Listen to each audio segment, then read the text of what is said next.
Israël vient de perdre une arme qu'aucune somme d'argent, aucun bataillon et aucun missile ne pourra jamais racheter. Ce n'est pas un territoire, ce n'est pas une base secrète, c'est quelque chose de bien plus vital, de bien plus dangereux. Israël est en train de perdre la certitude absolue que personne ne peut briser le pays de l'intérieur. Pendant que les caméras du monde entier fixent les lignes de front, une fracture silencieuse est en train de dévorer les fondations de l'État hébreu. Et ce qui se murmure aujourd'hui dans les couloirs du pouvoir à Jérusalem devrait vous empêcher de dormir. Israël n'est pas seulement menacé par ses ennemis. Le danger le plus profond vient peut-être d'ailleurs, de l'intérieur. Pas d'un missile, pas d'une frontière, pas d'un groupe armé, mais d'une fracture silencieuse qui traverse l'armée, le gouvernement, l'économie et la société. Et cette fracture, aujourd'hui, devient impossible à cacher. Pendant des décennies, Israël a bâti sa puissance sur une certitude presque sacrée. Même sous pression, même entouré d'ennemis, même frappé dans sa chair, le pays restait uni quand il s'agissait de survivre. Mais cette certitude est en train de se briser, et c'est là que tout change. Le récit officiel est simple. Israël frappe, Israël résiste, Israël gagne, ses adversaires reculent, sa dissuasion tient. C'est le récit propre, celui que l'on répète dans les studios de télévision, celui qui rassure les alliés, celui qui évite les questions trop dangereuses. Mais derrière cette façade, une autre réalité apparaît, plus froide, plus inquiétante, plus explosive. Les critiques les plus graves contre la stratégie de Netanyahou ne viennent pas seulement de ses opposants politiques. Elles viennent de l'intérieur du système, de ses anciens généraux, de ses anciens chefs de sécurité, de ses partenaires politiques, de ceux qui connaissent les dossiers secrets, de ceux qui ont vu les cartes, de ceux qui savent ce qui a réellement été gagné et ce qui a été perdu. Et c'est précisément ce détail qui change tout. Car lorsqu'un pays est critiqué par ses ennemis, il peut parler de propagande. Mais quand ses propres architectes militaires commencent à dire que la stratégie n'a plus de direction, alors ce n'est plus une attaque extérieure. C'est un signal d'effondrement interne. Benny Gantz, ancien chef d'état-major, figure centrale de la sécurité israélienne, a quitté le cabinet de guerre. Mais il ne s'est pas contenté de partir. Il a accusé Netanyahou de placer sa survie politique au-dessus des objectifs militaires. Cette phrase est lourde, très lourde, parce qu'elle ne vient pas d'un militant de rue, elle ne vient pas d'un adversaire lointain, elle vient d'un homme qui recevait les mêmes informations sensibles que le Premier ministre, un homme qui savait ce qui était possible, ce qui ne l'était pas, et ce qui était peut-être déjà perdu. Puis un autre nom est arrivé, Gadi Eisenkot, lui aussi ancien chef d'état-major, lui aussi respecté, lui aussi issu du cœur du système militaire israélien, et lui aussi a laissé entendre que la guerre avait perdu sa direction. Deux anciens chefs de l'armée israélienne qui doutent publiquement de la stratégie. Ce n'est pas un bruit médiatique, c'est une fissure dans le béton. Et quand le béton se fissure, le bâtiment peut rester debout pendant un moment.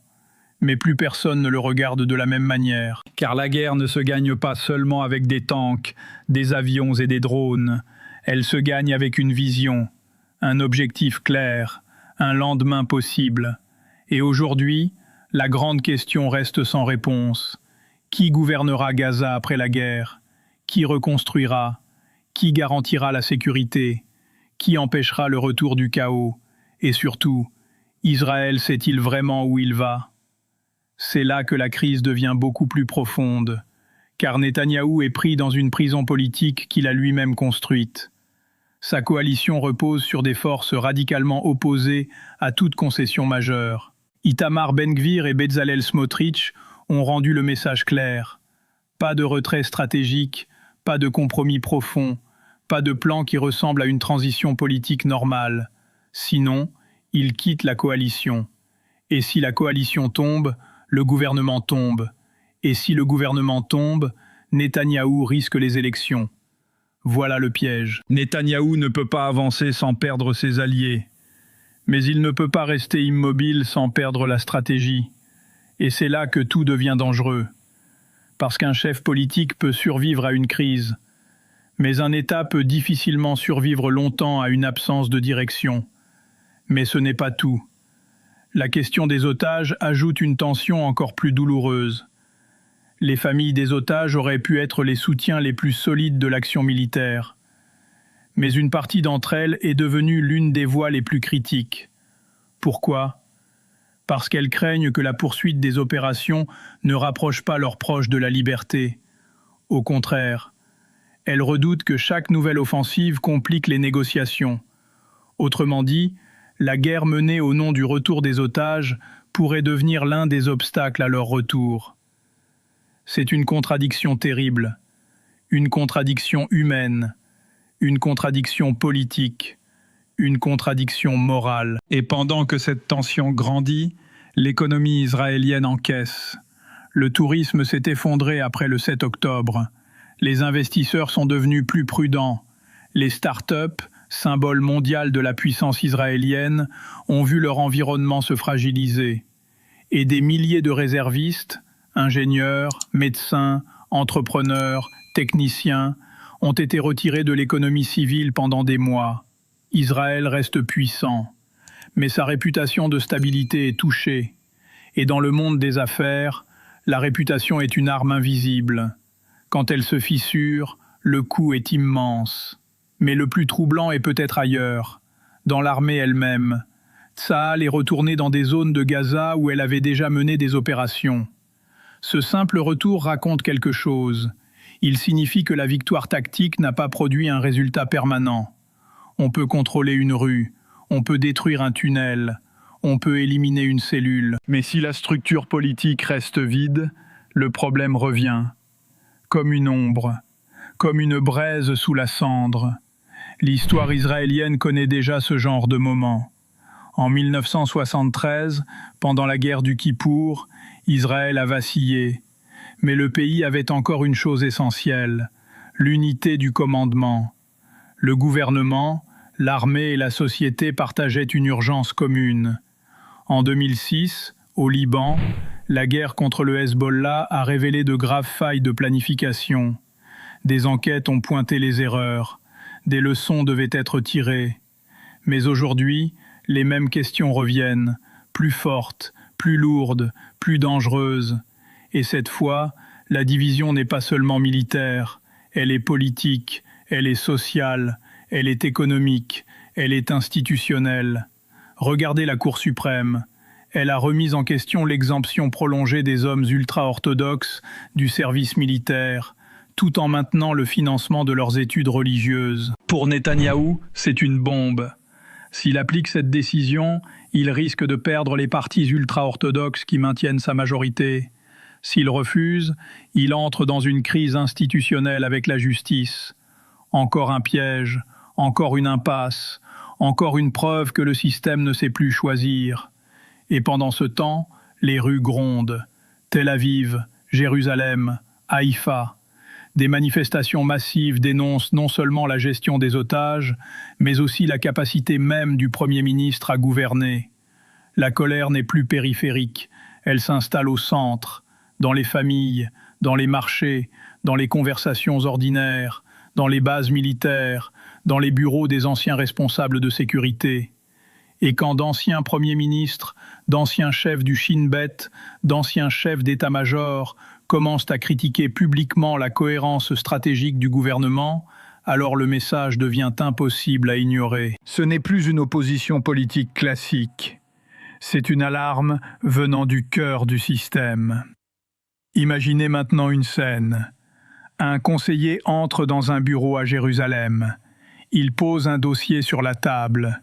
Il dit calmement « Washington veut une réponse.